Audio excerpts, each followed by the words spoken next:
Welcome to MarketPlay, the marketing podcast where we get to play games instead of just talk all about this week's marketing and advertising news. I'm your host, Meryl Hathaway, and we're brought to you by Two Trees PPC out of Sacramento, California. Now let's get to quizzing you and our guest on everything industry. Good luck, and welcome to MarketPlay.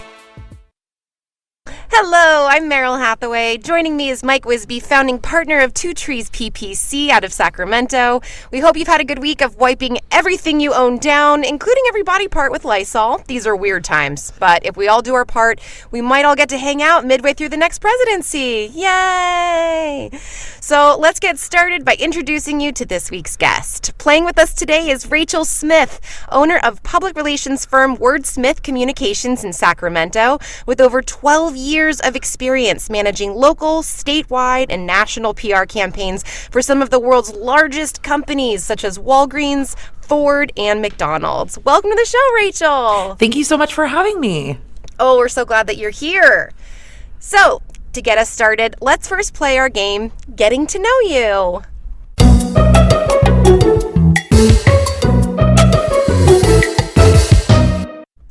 To play, I will ask a series of this or that questions, and you answer them with your first instinct response. Sound good? Love it. Okay, let's play. Tablet or laptop? Laptop. Google or Yahoo? Ooh, Google. Netflix or YouTube? Netflix? I think. I want to say. iPhone or Android? iPhone. The Office or Silicon Valley? Ooh, Silicon Valley. 9 to 5 or 10 to 6? Ooh, 10 to 2? No, 10 to 6. Actually, I'll say no, 9 to 5. 9 to 5. Really? Okay, so sticking with 9 to 5 even like nowadays? Even nowadays, I'm an early riser. I prefer to get things done in the morning, wake up early, and then have the afternoon. I love that too, and I also feel like the thing that I'm reading across the board is they're saying that really trying to stick to a normal schedule is a really good idea for your mental health these days, so you don't like lose track of everything. Despite that, I think most people are not doing it, but I think if you can try or like naturally wake up early to kind of like get your day going as early as possible does help, so that if you do want to check out a little bit early, you've at least started super early too. Absolutely. I could not agree more. Yeah, and so you were hesitant on Netflix or YouTube. What are you watching on one of those? Well, I mean, Netflix, of course, just always has so much great content, and it's, easily there to be able to see what's going on. YouTube, of course, I use if someone sends me a link, but I rarely find myself on youtube.com just, searching for things. So yeah, Netflix, it's more structured shows. Well, not I guess anymore, but I guess I'm just I'm old school. I know they've got all this new cool shows on these apps and YouTube and everything, but yeah. I stick to what I know. I like the Netflix. And Mike, you're a Netflix guy too, right? Didn't you answer Netflix? I did. That was a tough question last week. Do you remember? We were really struggling on that, and I heard a little hesitation with you, Rachel, as well. Well, yeah, I feel like, I love YouTube, but I use the two for completely different things. I know they have YouTube TV, but when I think of YouTube, I just think of, either funny videos, informative videos, news stuff, things of that nature, and Netflix, more of, written serious content, entertainment and things like that. So yeah. That all makes sense to me, yeah. I had a friend the other day who recommended Todrick Hall's dance videos that you can follow along with. Ryan Heffington of The Sweat Spot, which is based in LA.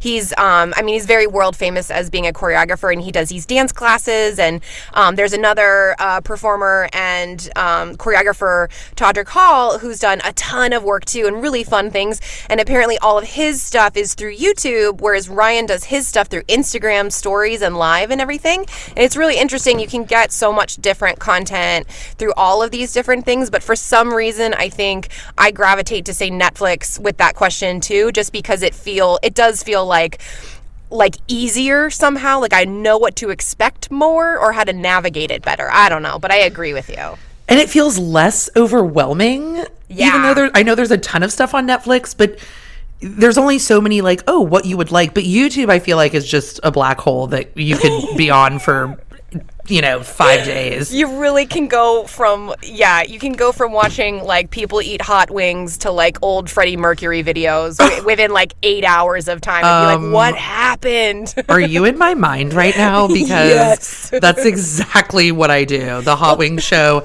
and I'm obsessed with Queen. So you nailed it. Oh my God, I love both of them. Okay, so let's move on to our next game, which is very simply called Humble Beginnings.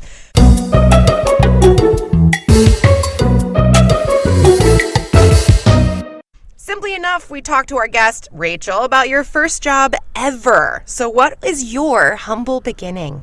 Ooh, my first real job would have to be, it was called My Gym. I was 14, I believe. And it's essentially like a little gymnastics place for kids that host birthday parties, and they have lessons for infants and young kids, and I kind of served as the assistant. So maybe you could say a glorified babysitter.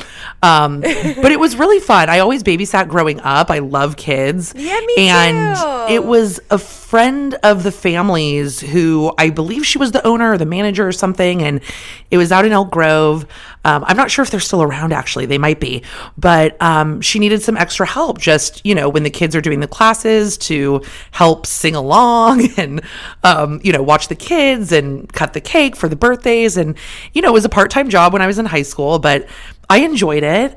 And I love places like that. yeah, oh, they're so fun. Yeah, They're I have so a friend fun. whose partner actually still works at one, and he's more of like a gymnastics coach at one of those types of places. Oh, very cool. Where they also do like structured gymnastics and things. But yeah, those are so fun, and what a fun like first job. And it's funny, mine connects a little bit too. When I was 14, I got my first job at a dancewear and costume store, which is where I had been buying, not me personally, my mom had been buying me my dance clothes since I was like 2, and my leotards for gymnastics and stuff through them. And then they ended up being my very first job, and I had my very first French kiss at my job. Ooh. True story.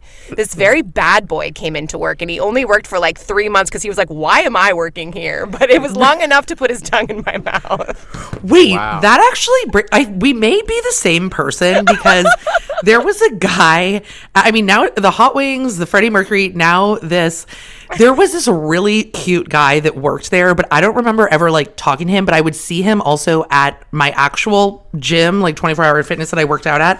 And I couldn't remember where I knew him from, but I saw him years later. And I think we were at a bar, and I drunkenly was like, did you work at my gym doing whatever? And blah, blah, blah. No French kiss, but there was a guy that I would have liked to French kiss at my first job. So That's amazing. we have that in common. What if it's the same guy? Oh my God, you guys, what if it's the same What if he's guy? just going to all these like kid dance locations to work? That's creepy. probably not good. I'm French kissed a pedophile. Well, so moving through that, what is, considering your current title, how did you migrate into your role in your current role in public relations? Oh my gosh. So all I knew when I was going to college is that I like to read and talk a lot and write. And my mom and I remember doing my application online, and we were just like, what major should we choose? And literally I just picked journalism. I was like, why not? Went through journalism school, got into the professional school at ASU, Walter Cronkite School, and realized that probably not going to make the best living being a journalist. And so I shifted into public relations. I literally did not really know what that meant, other than Samantha Jones on Sex and the City. Yes. Like, I can throw parties. Like, she just looks like a fun girl who has friends. Let's do PR. And so I actually got my first job in PR right after I graduated 2 weeks later, and started from the bottom, literally answering phones, doing nothing nothing strategic, of course, just learning the ropes of what PR actually is. And I stayed there for 10 years. So I started answering phones and just transferring calls, and left 10 years later as the vice president, managing our largest corporate brand account.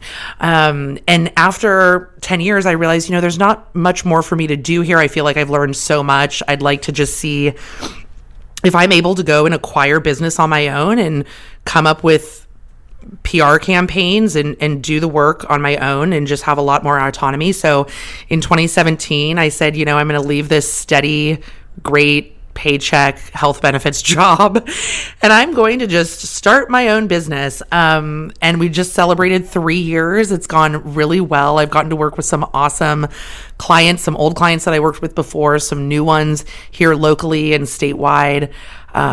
And so far so good, but I enjoy working on my own, but collaborating with teams, but really, being able to make my own schedule, make the decisions for myself, for my clients is just so fulfilling to me. Oh, what an amazing story. That's fantastic. Congratulations on the success that you've seen on your own as well. Thank you so much. Absolutely. How cool. All right. Well, let's go on to our first game that we call Branded.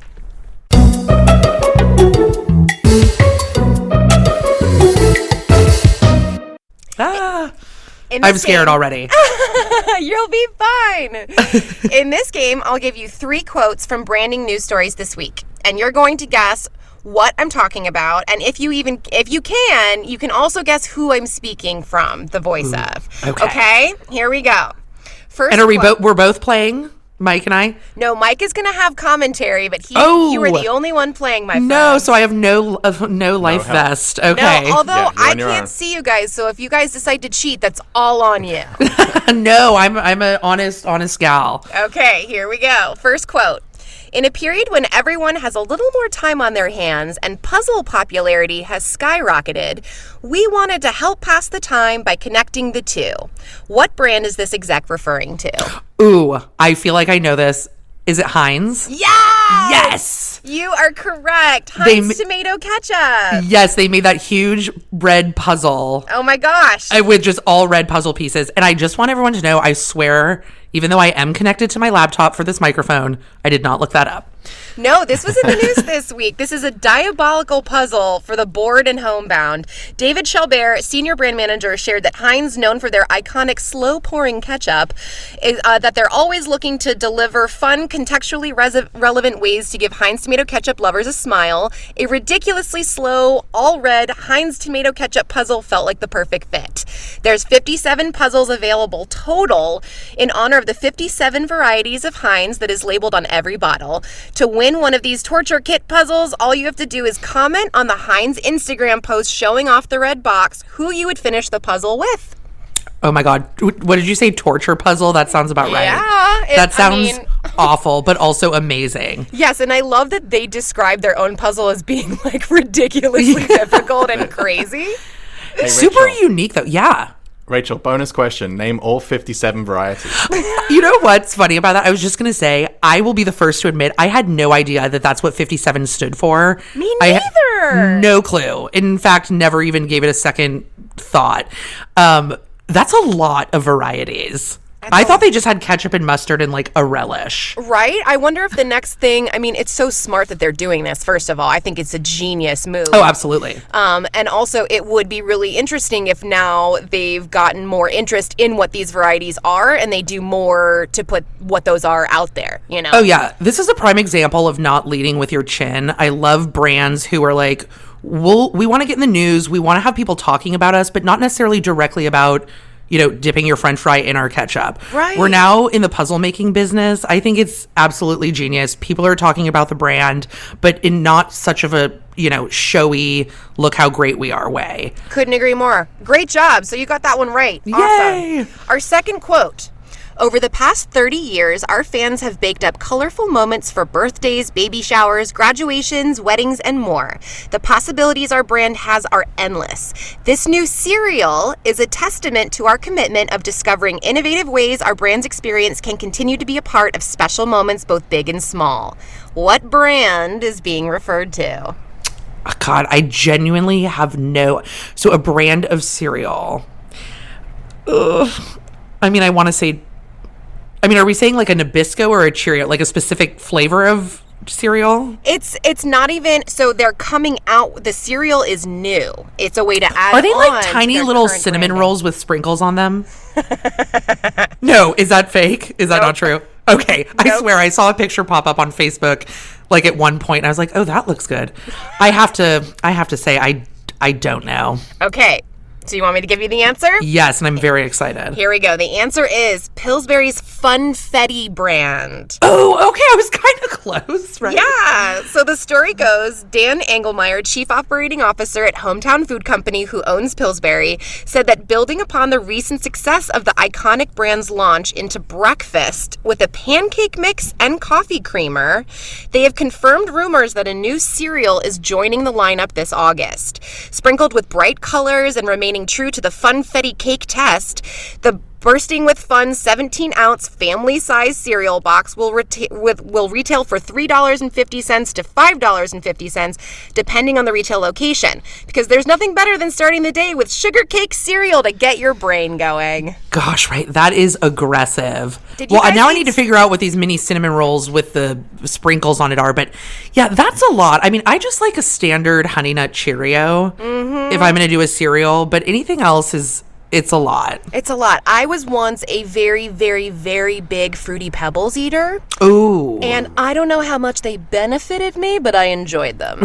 Well, that's the thing. I mean, let's be honest. I'll have any kind of cereal. It's good. But that's probably a little bit too much for breakfast. But good for them. Good for them. I'm sure someone will buy it. And I'm sure it'll be really They pretty. will. Right? It'll be pretty and sugary. All right, going on to our third quote. All right. This is sort of, okay, guys, I'm excited about this one. I'm not going to lie. It's sort of a throwback branding question, and it happens to be my personal favorite branding of all time. Okay, here we go. What started as a campaign built around a sense of deprivation evolved into a national campaign that pulled together celebrity fans of the product to help promote its benefits via arguably one of the most memorable print poster campaigns ever, and has continued to live on with messaging dispelling the many myths out there. What iconic brand campaign starting in the early 90s is being spoken about? I don't think this is accurate, but the first thing that came to my mind was Got Milk. You are correct. Oh my God. Oh my goodness. I'm like, I almost wish I had a boss now that they could listen to this and be like, wow, we have a genius on our hands. I am so impressed, and I can't wait to tell you more. No, I think you're just a really good host also. Well, thanks. That's true, too. Here we go. Yay. So the holy grail of the 90s Got Milk campaign has new initiatives. The story goes, James Culp, executive director of Gallegos United, who now runs the Got Milk campaign, spoke about the origins and the new campaign work. In 93, the Got Milk campaign was born when the California Milk Processor Board needed help to boost sales when people stopped drinking milk in lieu of juices, fruit drinks, iced teas, coffees, and soft drinks that were overpowering shelves, with genius commercials highlighting the destitute moment of not having milk when it's needed most, as in finishing a sticky peanut butter and jelly sandwich or faced with a heaping plate of chocolate chip cookies. Its printed ads and milk mustache branding made the milk campaign a success for over 25 years. Its Got Milk slogan has returned, mobilizing a response effort to families who rely on free school-provided meals, collaborating with the Dairy Council of California, and working with celebrities such as LA Lakers forward Kyle Kuzma and TV personality Alejandra Espinoza to create easy-to-find information on where to access free meals. So, guys, my personal part of this is that I'm putting it out there. Since 1993, I have had a giant binder filled with a collection of milk ads, including I own all 3 of the Dennis Rodman hair colors. That is amazing. Why do I feel like I also I'm sorry, I'm not trying to be you, but I swear I think I had those. I kept those as well in a binder. Amazing. But I did not keep them, and I certainly don't have all of them. But I do remember like the Britney Spears. And I agree with you. Absolute genius campaign. So smart. They have so many different people. They have athletes, celebrities, singers, all kinds of different people, and they were always very positive, but they were so catchy and interesting. And it might have to go up on the social account at some point, just me leafing through this giant binder that I'm not gonna lie, I am very proud of the collection. Yeah, we have to see that. That's amazing. And you should be proud of that. You should absolutely be proud of that. Those may be worth a lot of money. Well, I'm proud of you for guessing correctly. I can't believe I got 2 out of 3. I'm happy with that. It's pretty damn good. All right, guys, let's move on to our next game that we like to call Say What?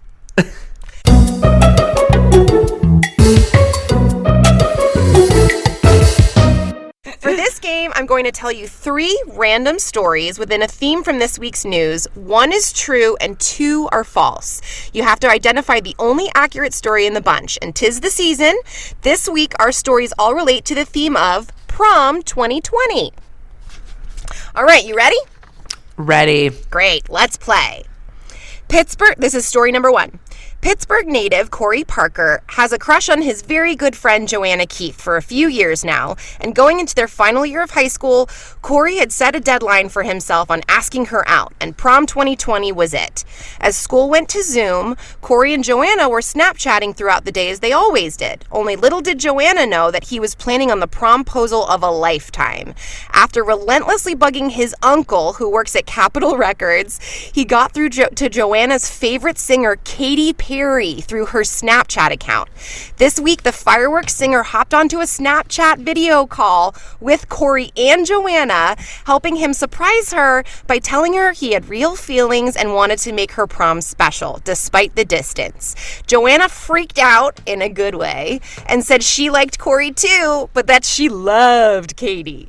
The newly virtual couple has plans to dress up and socially distance on her front lawn this weekend for a virtual prom, dance to her favorite Katy Perry songs with other friends also social distance attending, and though it'll be hard, they plan on waiting to touch each other until quarantine has been lifted. Okay, so that's story number 1. Okay. Story number 2.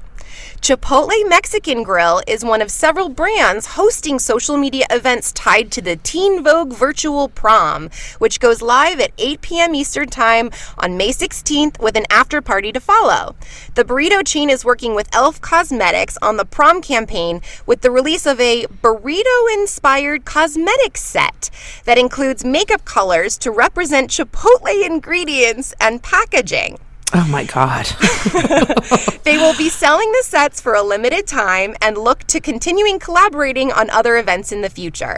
Seems that the sauteed mixed pepper color would blend nicely with the margarita lime eyeshadow, if you ask me. Just good luck not getting super duper hungry while getting ready for a night in, probably.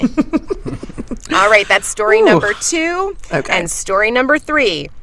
It's true that Prom 2020 has been canceled around the world, but it's not stopping high school seniors to party, according to Smirnoff Ice and Mike's Hard Lemonade. The brands announced a joint partnership targeting the parents for this year's graduating class, with ads highlighting the safer at home, remember this ordinances, and nostalgia of their own prom's favorite beverages.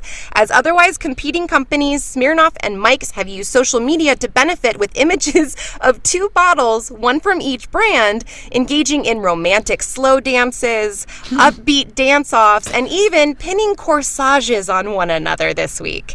The companies say that the sales have skyrocketed in local markets since middle of April, with what top execs say can only be one thing: prom prep. Because kids are at home no matter what, parents have relaxed rules for themselves and their kids across the country, allowing for prom night to potentially become a drunken debacle that only Smirnoff Ice and Mike's Hard Lemonade can turn into new, beautiful, nostalgic memories. And that's story number 3. So, Rachel, out of these 3 stories, which one happened this week? Was it Corey and Joanna with Katy Perry on Snapchat? Was it Chipotle Mexican Grill and Elf Cosmetics? Or was it Smirnoff Ice and Mike's Hard Lemonade getting everyone for prom a little tipsy?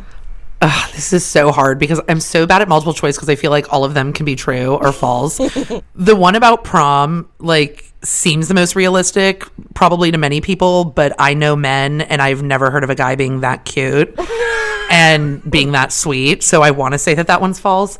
But if we're being realistic, I've got to say, I think the Chipotle one's false. Which one is true? Oh, which one? Oh, sorry. We're picking which one is true. Yeah. Probably Mike's Hard Lemonade. It's actually Chipotle. Oh, it is Chipotle. Okay. Well, at least we knew that it wasn't the prom one. I got that right. I know enough to know that 16-year-old boys are, I wish they would do something cute like that. Chipotle is true.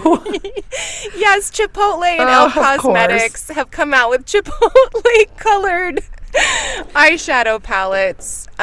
So green and brown. Cool. I'm sure that there is a reddish tone in there somewhere. Maybe oh my goodness. A lighter brown for meat color. Couldn't tell ya. Boy. But I gotta be honest. I'm for the green, for the, right? the guac. Yes, the guacamole color is extra. It's a good one. Okay, well done. All right, on to our next game, which we call Not My Thing.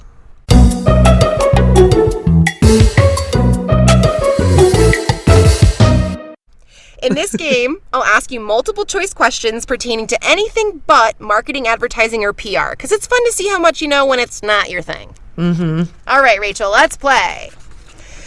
We're going to do 3 of these prompts. So, this week in decorating news, it became clear that the next phase of pandemic boredom is coming in the shape of what Vox calls pan-decorating. Which company saw their sales skyrocket recently based on the need to replace and redo everything in one's house? Was it A, Urban Outfitters, B, Wayfair, or C, Home Goods? Before you even did the multiple choice, I was thinking Home Goods. Really? Okay, is that your final answer? Yeah. All right, you are incorrect, Rachel. Oh. The answer is Wayfair. See, this is why everyone says go with your gut. That's a lie. My gut is always wrong. So the online home goods retailer is known for selling practically anything under the sun, including, and this is true, hot tubs, office furniture, even kitchen mats in the shape of $100 bills. And people are ordering just about everything to turn their homes into their favorite HGTV lookalikes. Wow. Yeah. I am a home goods gal, to be honest. I'm a big fan of it as well. I think that's probably why I went with that. I need to remember that other people exist besides me. All right, next one. This week in philanthropist news, a certain celebrity known for goodwill and her work in public speaking and television turned the National Vision Tour into a virtual wellness one to help fans cope with the pandemic. Is it A, Ellen DeGeneres, B, Brené Brown, or C, Oprah Winfrey?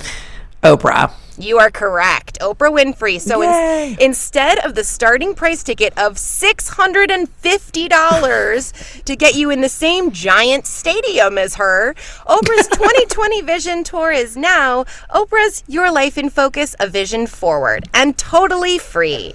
We like that better. We An absolutely initiative do. that will take place on 4 consecutive Saturdays starting May 16th and ending June 6th. The 90-minute sessions will be hosted on Zoom and interactive. She'll be focusing on stories of transformation and maintaining healthy relationships, sustaining physical and emotional well-being. Oprah says in a statement, "Now it's more important than ever to be and stay well and strong. Together, let's reset, refocus, and find clarity in what matters most." Fans can register for the experience at weightwatchers.com/US/ambassadors/Oprah.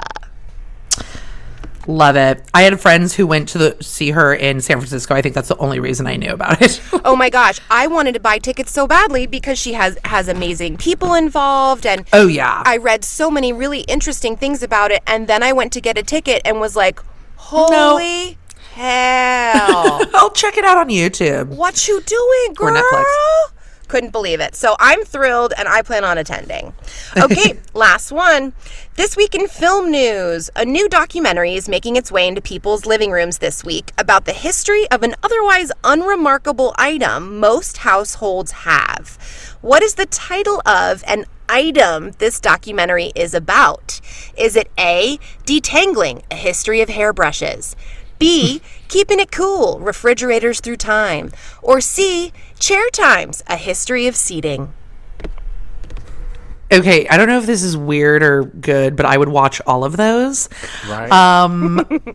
Oh God, I would have to say chair, hairbrush, refrigerators. Chair, hairbrush, refrigerator. Chairs?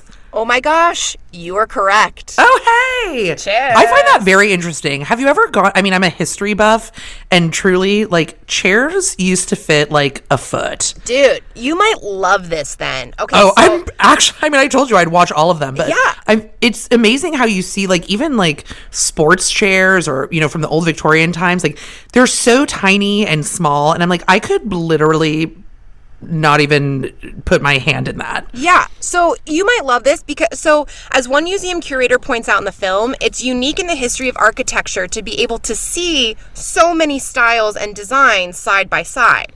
Per the director Heinz Butler and narrated by Chairman Emeritus of Vitra, Rolf Fellbaum, Chair Times charts a course through an ocean of chairs. In the focus are 125 objects from the collection of the Vitra Design Museum, arranged according to their year of production. They illustrate development from 1807 to the very latest designs straight off the 3D printer, forming a timeline to modern seating design. And you can watch it at Vitra, VITRA.com. I am 100% going to go look at it. Just Me looking too. at an That sounds image. amazing. Yeah, Already just a film still from it. It looked amazing. It says that there's several minutes at the very beginning of the film where it's just sweeping footage going through this giant warehouse of the timeline of chairs, which seems like it could be boring, and I don't think it would be. I think it would be incredibly interesting, like you said. So, I agree. I mean, not just styles like, oh, what was in, but they used to look so uncomfortable. They were, built to fit the people of that time who were much smaller, much shorter. Seated now, I mean, no one just like chilled on their chair all day watching TV back in the day. It was more like a proper. Why am I acting like I'm a historian? I don't know, but I'm excited to watch it. Do you think this would be as popular, or we'd be entertaining this idea maybe like a few months ago before lockdown? Yeah, I wonder if it would have would. even made the news cycle, but somehow this is something that, like, I think a lot of people would actually go to the website and watch it, because really, when else would you see through history all in one space is what they're saying is so unique about this. I think it's fascinating. I'm really excited to watch it. Me too. Thank you. Job. I'm learning so much today. Good job, Rachel. Thank you. Okay, we are on to our last game of the show today that we call Bing Bang Boom.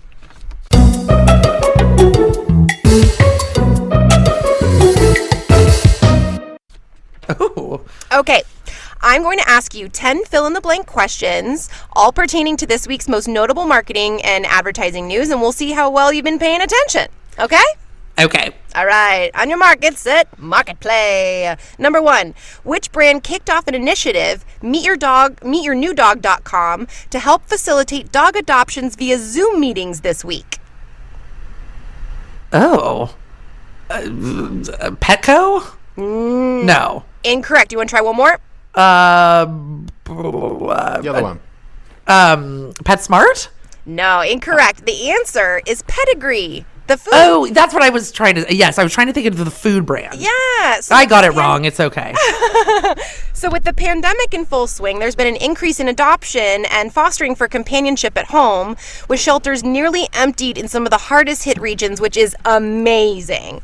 The dog food giant created this site to let people virtually meet dogs, ask questions, I assume of the humans, and adopt all without having to leave their homes. They're working currently with the Nashville Humane Association this week, even paying the adoption fees so that they're free, and has indicated on its site that more shelters will be coming soon. How cool is that?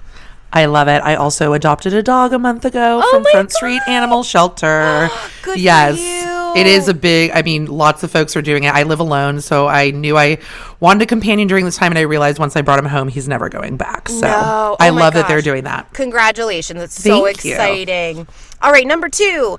A new black market for beer has emerged in which country that the drink has been deemed non-essential? Oh, beer non-essential. In what country? Now, I can give you a hint if you're totally I love out of the hints. woods. Okay. Yes. The hint would be is that ironically, the pandemic we're dealing with indicates which country this might be. China? By name only. Oh. Mexico? Correct. Oh, hey. Okay, so Mexico, the average Mexican adult drinks, get this, 18 gallons of beer annually compared to a quart of wine.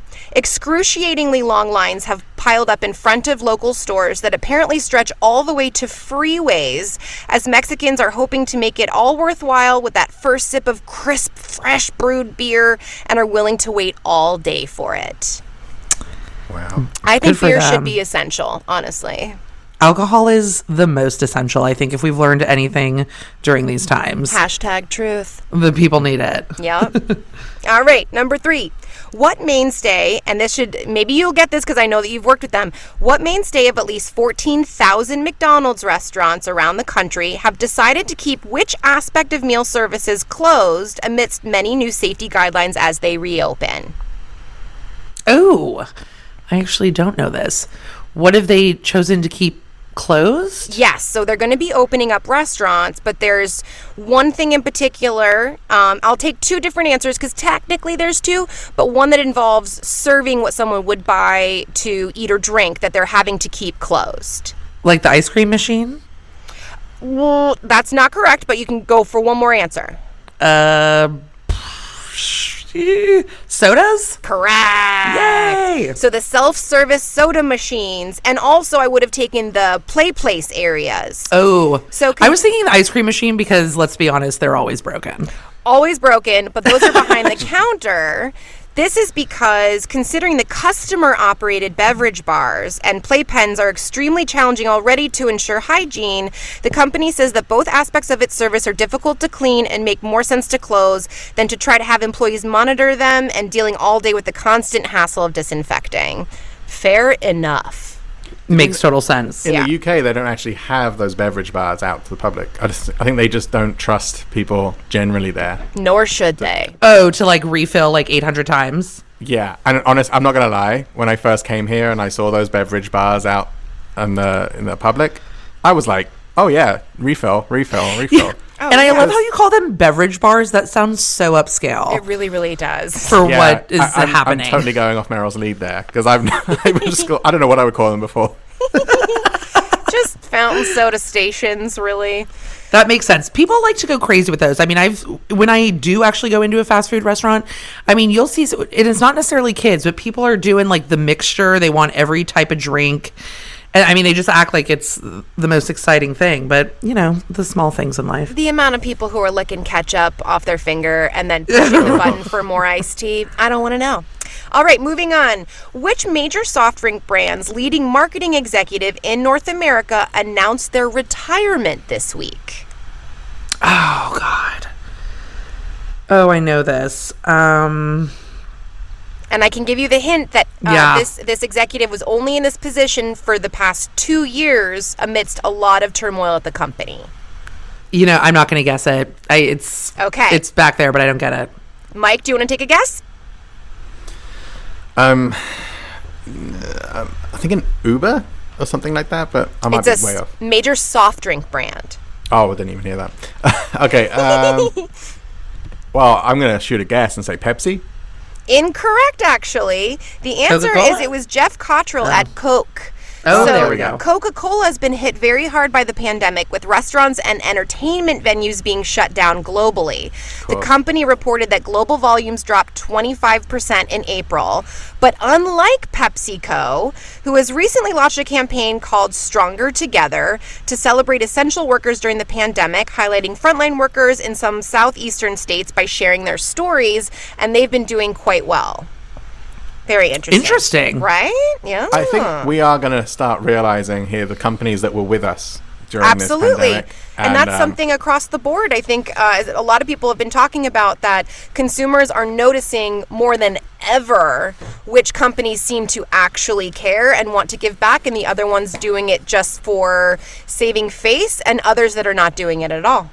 Absolutely. Yeah. Okay, so our next one. Which company, currently reaching 367 million users monthly, has announced that it's updated its Shopify app, enabling Shopify merchants to quickly and easily feed their entire product catalog directly into shoppable pins?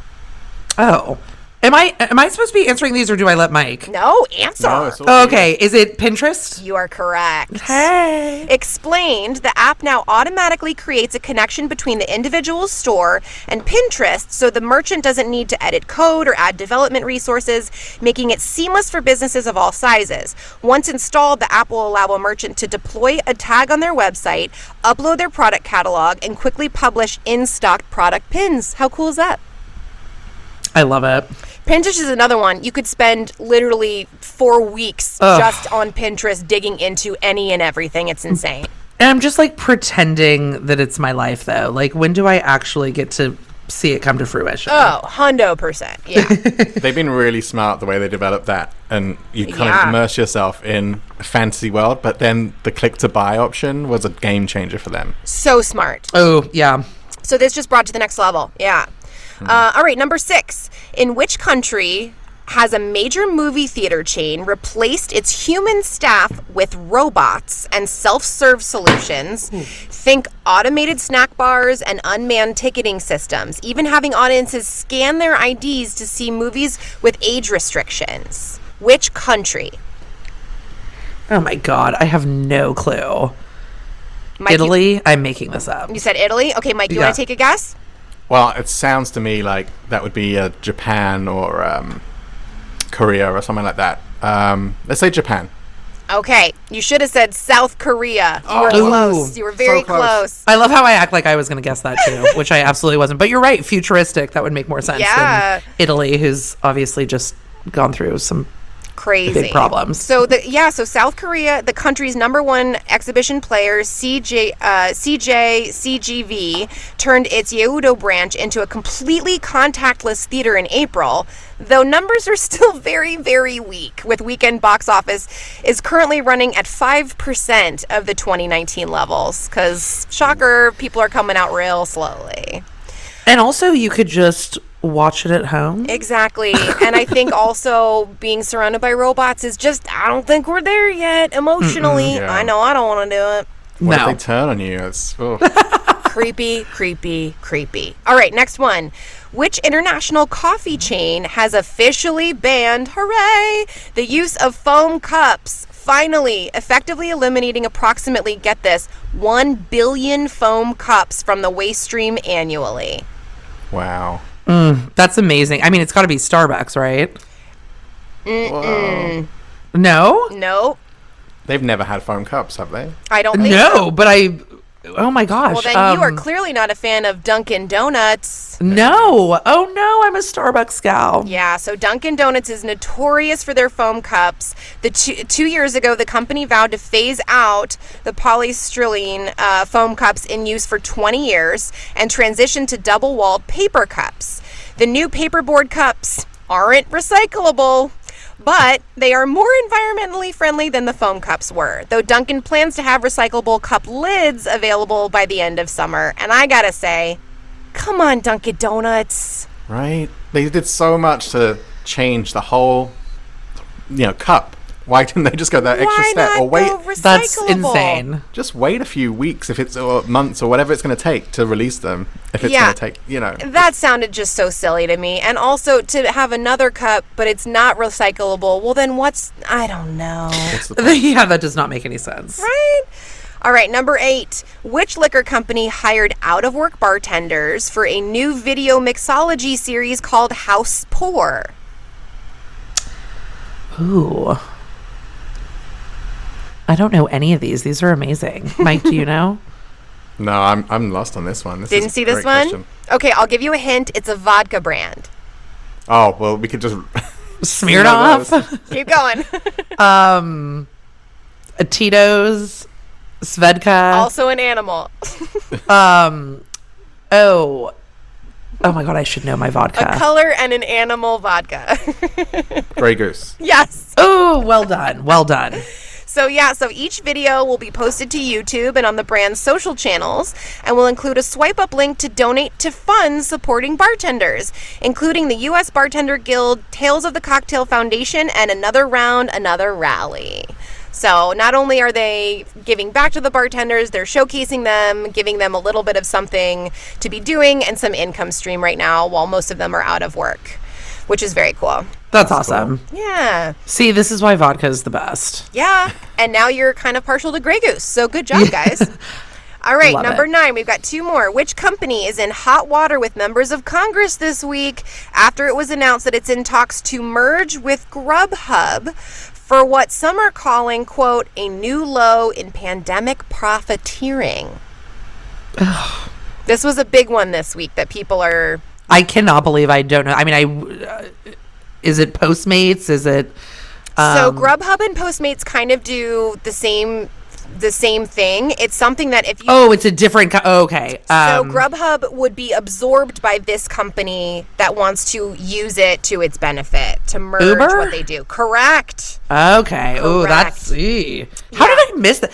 I've been watching too much Netflix. I need to get the TV, the real TV back on. I think you're doing pretty well. So Uber, the representative, David Cicilline, I might be mispronouncing, he's the Democrat from Rhode Island, said in a statement, quote, Uber is a notoriously predatory company that has long denied its drivers a living wage. Its attempt to acquire Grubhub now, which has a history of exploiting local restaurants through deceptive tactics and exorbitant fees, marks a new low in pandemic profiteering. Thoughts on what this kind of a merger would mean, guys? This is kind of would be a big deal. Yeah. Well, Uber Eats already exists, so that they would just be expanding on what they have. Right, that's what I'm assuming they're going to be doing. Is just building it into that.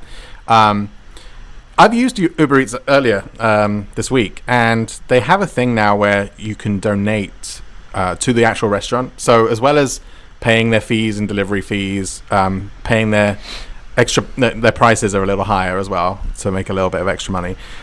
Paying the tip as well. They've got this checkbox on there which says give $2 directly to the restaurant, and I just don't know how I feel about that. I feel like it's good, yes, give the money to the restaurant, give more money to the restaurant, but shouldn't they be giving more money to the restaurant? Well, I'll tell you the most interesting thing that I saw when I was reading these articles about this story is if you Google, shout out to Google, if you Google Grubhub restaurant receipt or breakdown, you will see what's become a viral thing, which is a photo of basically what Grubhub sends or bills to a restaurant. And I saw that, it is absolutely insane what this company, and I'm sure a lot of them are doing it, but what this company specifically, I mean, the restaurant gets almost nothing. It's so crazy, the extra fees, the amount of what they're asking for, and yet, especially right now, they're taking advantage so much because it's the only option for all these restaurants. So if you combine it with Uber and the two of them are together, a lot of people are saying it's a real scary mixture. Agreed. It is. I mean, it's just more price gouging wherever you go. I mean, when I order something on either a Postmates or Uber Eats, I always look to see what it would be on different apps, or not always, but sometimes. And I mean, some of these apps are just increasing the prices of the food themselves. Like if you want chicken nuggets from McDonald's and you're actually at the restaurant, and I don't know, let's just say it's $1.99, it could be like $3.50 on Postmates, not in addition to the taxes and the charges and everything. And I mean, you get what you pay for, though. If you just want to sit in your house and not move and you're willing to pay those fees, fine. But yeah, I mean, they're taking so much profit. But I mean, they can, right? I'm not saying it's good, but I mean, the restaurant has their fixed prices and these guys are going, hey, we'll come bring it to you, but this is what you have to pay for it. And, you know, maybe it'll change people's minds, but I mean, I think it's sadly different. That's the way you can run your business if you want, I guess. I think it's different if it's a win-win. You know, like if you are fully aware, fully transparent, everyone, like as long as the restaurant's getting paid fairly, the person delivering it to you gets paid fairly, and you're willing to pay that, then it's fine. But I think most people just aren't willing to pay it, so they are deceptive and they hide things, and it's just terrible. Someone loses. But I mean, here's the thing, like exactly, like. But if restaurants say, like, this burger and fries is this much money, whether you come in or you take out, like, that's their decision. They should decide, you know, if they want to raise their prices or whatever. But sadly, this taking someone's product and hiking up the price, I mean, it's not great. But that's why whomever's product it is, and this isn't just food, but PR services, anything, like you need to charge what you feel comfortable with. And if someone wants to take it and do something with it, that's not necessarily great, but you should be able to charge what you feel comfortable with. Yeah, I think for anything, you know, in any way to turn this into a positive, I think people can also look into more, reach and call the restaurant if they take phone orders and go pick it up. Mm-hmm. And we've gotten real lazy. Yeah, and I understand it, and I think a lot of people really don't want to be out. I'm very much one of them, but in knowing what's happening and that these types of things are taking control over other things, it makes me want to do a little bit more, to avoid it. So Agreed. Maybe that's a positive. All right, our last question of the entire show. Which company, known for their gorgeous deliverable flower buds, has launched a new online community designed to help people find support during these difficult times? Delivery of flowers. Mm-hmm. All I know is 1-800-Flowers. Well, good thing, because that's the right answer. Oh, yay! I'm like, I know local florists, but I'm thinking, okay, if this is like a major company. No, this story is awesome. That's why we wanted to end on it. So it's 1-800-Flowers. They're calling this Connection Communities. The peer-to-peer support portal uses the self-care platform Wisdo to help people connect and offer guidance to others in similar situations, with categories including relationship advice, motherhood, caregiving, coping with loss, loneliness, COVID anxiety, strategies to boost happiness, and practicing self-care. While the offering isn't focused on e-commerce or flowers, the platform is very on brand, as flowers are generally exchanged at times of celebration or crisis to help lift moods and cheer people up. The support will be available on the brand's platform for free for 6 months. How lovely is that?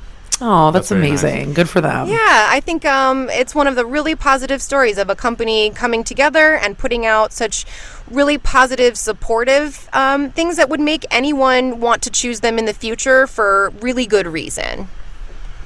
Yeah. Absolutely. Agreed. All right, guys. Well, Rachel, you did so well today. Oh, thank you. Thank you so much for joining us on MarketPlay. We loved having you. And if there's anything that you'd like to plug, if you have any words of wisdom to our audience to share, or if you just want to let folks know how to find you, by all means, take it away. Oh, sure. Well, first, thank you again for having me on. It is super fun and definitely a privilege to be on your second show. But yeah, if people want to find me or follow along, I'm at Rachel in the Know on Instagram. And I've got new video content every day that is usually ridiculous and hopefully makes you laugh. But yeah, look forward to hearing from folks. Thanks again for having me on. Oh, our pleasure. Thank you so much. So follow Rachel. Everybody out there, don't forget to subscribe, like us, tell your friends and colleagues, and we will see you next week on MarketPlay. Thank you so much, Mike, and for Rachel for joining us. Thanks, guys. Bye, guys. Bye. Bye. Thank you so much for listening to MarketPlay this week. I'm your host, Meryl Hathaway. We're brought to you by Two Trees PPC out of Sacramento, California. Always fighting for the small business. If you liked our podcast, don't forget to subscribe, leave us a review, and share it with your colleagues. Have a safe week out there, and we'll see you next time.